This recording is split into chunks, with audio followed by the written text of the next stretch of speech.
నవీన ఏం చేస్తున్నావే? రావది నా కూర్చో. అయిపోయినాయి పనులు? అయిపోయినాయి అబ్బా. పూజ అయిపోయిందా? అయిపోయింది.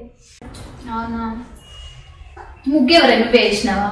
నేనే వేసిన. నవీన పొద్దున కల్లాపు చల్లి ముగ్గు పెడదామని వచ్చినానే, పక్కన చూసరికి ఆమె ఎప్పుడు లేచిందో ఏమో నాకు తెలియదు, పెద్ద ముగ్గు వేసింది, మళ్ళీ సంక్రాంతి అని రాసింది అడ. ఒరే బాబోయ్, నేనే లేటుగా లేచినానా అని చెప్పి వచ్చి ఆగమాగం కల్లాపు చల్లి ముగ్గులు వేసిన చూస్తా ఉంది. లోపలికి వెళ్ళి చూస్తుందా ముగ్గు ఎట్లేస్తుందా ఏంది అని. ఆమెకి ఎందుకంత ఆత్రం వేసుకున్నది వచ్చుగా సపరేట్ లోపలికి. ఆమెకంటే నువ్వేడ మంచిగా చేస్తావు అని అమ్మ నిద్ర పట్టదు. ఇంకా ఆమె ఒక్కటేసింది కదా అని చెప్పి నేను 3 వేసాను పెద్దవి. ఆయన మీ అన్న వచ్చి ఇక నీకేం పని బాట లేదా, ఇదే వేసుకుంటా కూర్చుంటావా, ఆడ టిఫిన్ చేయలే ఏం చేయలే అని చెప్పి ఒకటే గొణుగుడు. మరి ఎందుకు అంతగానో పని పడిందా నీకు? మరి నేను ఒక్కదాన్ని వేసుకోవాలి కదా, ఇంట్లో పని మొత్తం నేనే చేసుకోవాలి. నీకంటే మంచిగా అన్నయ్య సపోర్ట్ చేస్తాడు, పిల్లలు కూడా చెప్పిన మాట వింటారు. మా ఊళ్ళు అసలు ఇంటనే ఇంట్లో హాలిడేస్ వచ్చినాయి అని చెప్పి ఇక ఒక్కటే అల్లరి. సినిమా కన్నా వెళ్ళవలసింది, కొత్త సినిమా రిలీజ్ అవుతుందంట కదా. ఇది వెంకటేశ్వర సినిమా. వెంకటేష్ అమ్మో, మన పుష్ప 2కు పోతే ఒకరో ఇద్దరు ఎవరో మరి ఒక పిల్లడు చచ్చిపోయినాడంట కదా. అవునా అంట, నేను కూడా చూసిన న్యూస్ లో. షాక్ మేమైతే. అమ్మో, అన్ని రోజులు అట్టనే ఉండవు, ఫుల్ ఉన్నప్పుడు మళ్ళీ రోజు పోయేది. వద్దులే, టీవీకి వస్తుంది కదా అప్పుడు చూస్తాను. మనం అందరం టీవీలో చూస్తుంటే వాళ్ళ పైసలు యాడించేస్తాయి. వాళ్ళ పైసల కోసం పోయి మన పైసలు వైపించుకోవాలన్నా. నవీన ఇందాక గంగిరెద్దు వచ్చింది, దాని మీద మంచి కొత్త చీర కప్పుకొని వచ్చిండు. అది మళ్ళీ నేను ఈరోజు బస్సులో పోతుంటే అదే చీర కనబడ్డది. ఈరోజు సంక్రాంతికి దానం చేస్తే మంచిదంటే కదనే. విన్నా వదిన నేను కూడా. మరి పిల్లల్ని తీసుకొని బయటికి పోయి ఏదన్నా అనాథ ఆశ్రమాలు అట్లా ఉంటాయి కదా, మరి వాళ్ళకి ఏదన్నా కొంచెం సాయం చేస్తే. పోదాం వదిన, మనం ఇంట్లోనే వండుకొని తీసుకొని పోతే ఇంకా మంచిది.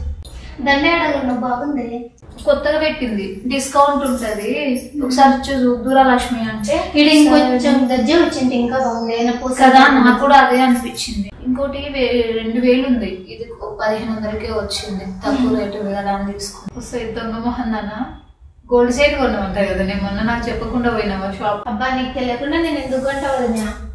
అదేం లేదు, పట్టీలు కొనడానికి పోయినా అంటే గోల్డ్ షాప్కి వెళ్తే గోల్డే కొనడానికి పోతారా ఏంది? అంటే నాకు చెప్తే నేను దిష్టి పెడతాను కదా. అదేం లేదు కానీ వచ్చిన మీ ఇంటి దగ్గరికి నువ్వే లేవు. సరేలేక పండుగ దగ్గర పడుతుంది కదా, రోజు అట్లనే గడిచిపోతుంది అని చెప్పేసి పోయి తెచ్చుకున్నా. చూపియవు మరి నాకు, అసలు చెప్పను కూడా చెప్పలేదు. అమ్మో అంతేలే, కొత్త ఫ్రెండ్స్ ఎక్కువ అయిపోయి మమ్మల్ని ఏం పట్టించుకుంటారు లేని మేడం. చూపియండి కొంచెం చూస్తాను. అబ్బాయి ఏం చూస్తావులే, అయితే వద్దులే నాకేం చూపి. మళ్ళీ జిట్టి పెడితే బాగోదు కానీ. ఏం పెట్టండి, తీసుకురా చూద్దాం. ఉండే తీసుకొని వస్తా. అబ్బో, దీనికి పౌచ్ మీద చేతికి ఒక చిలుకల స్టైల్ బాగా ఎక్కువైపోయింది. ఇగో వదిన గొలుసులు ఎంత పడ్డాయి? 8000 పడినాయి. 8 అవునా, తులం ఎంత ఉందంట? 950. ఆయన తరుగు అన్ని కలిపి అంత రేట్. బాగున్నాయి అది, చాలా బాగున్నాయి అసలు, మోడల్స్ సూపర్ ఉన్నాయి. నీకైతే ఇంకా బాగుంటాయి. పట్టీలు పెట్టుకోవచ్చు కదా, లోపల పెట్టినా ఇంకా అట్లే పెట్టుకోలేదు వదిన, పెద్ద పండుగ రోజు పెట్టుకుందామని పెట్టుకోలేదు. చీర ఎక్కడ కొన్నవి? బాగుంది. ఇదా 5-6 సంవత్సరాలు ఎందుకొని, ఇప్పటిది కాదు. బాగుంది, ఓల్డ్ ఈజ్ గోల్డ్ అంటుంది కదా, పాత చీర అయినా చాలా బాగుంది. ఇది ఎప్పుడు కొన్నావు? మొన్ననే కొన్నా. ఒక ఆమె ఊరికి ఫోన్ చేసి బట్టలు తెచ్చా తీసుకో పండగకి అని అంటే చూద్దామని పోయినా తీసుకొని వచ్చిన. 1000 రూపాయలు అంట. అబ్బాయి 1000 రూపాయలు దీనికి 800 అడగచ్చు కదా.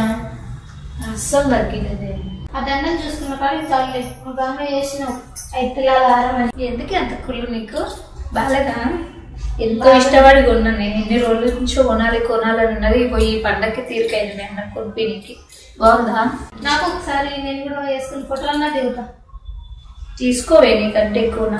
నెక్స్ట్ ఉగాదికి తీసుకోపోతాలే మీ ఇంటికి వచ్చి. గోరింటకి ఎప్పుడు పెట్టుకున్నావే? నేను రాత్రే పెట్టిందండి. బాగుంది, మంచిగా వాడింది. ఎర్రగా పడితే మంచి మూడు వస్తుందని అప్పుడు చెప్తుండే. అందుకే మొన్న మంచివాడు వచ్చింది కాబట్టి ఇప్పుడు కూడా నీకు ఎప్పగానే వండుతుంది. అది నిజమేనానే? ఏమైనా నాకు తెలియదు. నీకేం లేనవి నా మొన్న మంచిగా చూసుకుంటాడు, బంగారు బొమ్మలాగా ఇంట్లో కాలు పెట్టాడు, బయటికి పెట్టకుండా. నీకేం తక్కువ చెప్పు, అందుకే నీ గోరింటాకు అంత ఎర్రగా వండేది తెలుసా. చీర బాగుంది అది. నా ఎంత? మీ అంత కాస్ట్లీ లేవులే మేడం, కొంచెం ఏదో మా బడ్జెట్లో మేము తీసుకున్నాం. ఎంత అమ్మా అంత కాస్ట్లీ అంటే? ఏదో 1500-2000 తీసుకుంటాం. ఇవి అంత చీపియా? మేము కట్టమబ్బా. నా చీర జిగుడు 5000 ఇది. ఎంత బాగుందో. మేము అలాంటివి కట్టాం. నవీన తిరుపతి పోదామని చూసినామే మేము, టికెట్లు బుక్ చేద్దామని చూస్తే 20 నిమిషాలలో 1,00,000 టికెట్లు బుక్ అయిపోయినాయంటే చూడు ఎంత మంది బుక్ చేసిండ్రు అసలు కదా. బంగారం బాకీల నుంచి నడిపిస్తారంట. చాలా మంచిదంట నవీన. అంటే ఆర్థిక పరంగా అట్లా ఏదన్నా బాగాలేకున్నా, ఇంట్లో కొన్ని ప్రాబ్లమ్స్ అట్లా ఉన్నా కానీ పోతాయంట. లైఫ్ లో ఒక్కసారైనా పోతే ఆ ద్వారం నుంచి, ఉత్తర ద్వారం నుంచి వెంకటేశ్వర స్వామి దగ్గర దర్శనం చేసుకొని వస్తే చాలా మంచిదని చెప్పింది. పోదామని చూసినాం, అస్సలు టికెట్లే దొరకలేదు. ఏం చేసినావు ఈ పండగకి? నేను అరిసెలు, చెక్కలు, చక్రాలు చేసిన. అవునా? నేనా కజ్జికాయలు, రవ్వ లడ్లు, అరిసెలు. అబ్బా నువ్వే మేలే, నాకంటే ఒక టేస్ట్ చేసినావు. ఒక్కో పెద్దోడేమో కజ్జికాయలు అడిగిండు, చిన్నోడేమో రవ్వ లడ్లు అడిగిండు, మిడిలోడేమో ఏంటి అవి అరిసెలు. 3 ప్రిపేర్ చేసినావా? కారం కూడా చేయొచ్చు కదా. మీ అన్న చెక్కలు అడిగిండు, చేయాలి.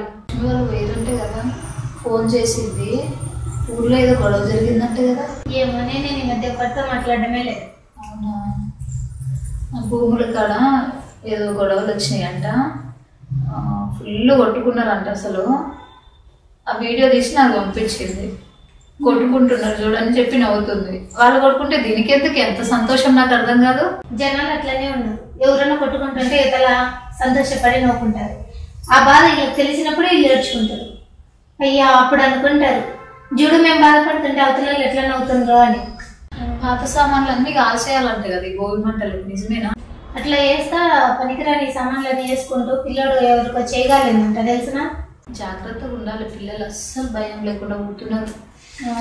మా ఇంట్లో ఉన్నట్టు కూడా మొత్తం వేసేసినాం, పాత సామాన్ అన్ని వేసినాము. ఎప్పటి నుంచో దాచిపెట్టుకున్నా ఒక మంచి హ్యాండ్ బ్యాగ్ ఉండే నవీన, అది కూడా తీసుకుపోయి మీ అన్న దాంట్లో పడేసాడు. అన్ని గానే ఉన్నాయి, సరిపోవా నీకు అనేసి.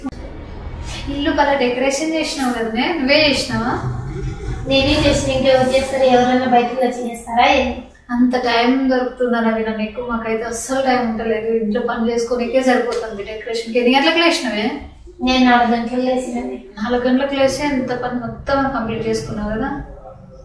సరే నవీన, మర్చిపోయినా రేపు మేకలు కోస్తాను అన్నారు కదా మీ పక్క ఊర్లో. మాకు కూడా మేము ఒక 2 కిలోలు తీసుకుంటాము. మీ అన్నకు వేయింపిందంటే చాలా ఇష్టము.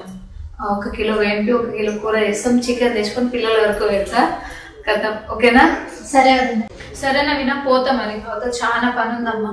నీవేమో అన్ని పనులు అయిపించుకున్నావు. ఏ కూర్చోపోదు కానీ నీతో ఎంతసేపు మాట్లాడినా తెగదు తెల్లవారది. సరే బాగా ఉండాలనిపిస్తుంది. రా కూర్చో.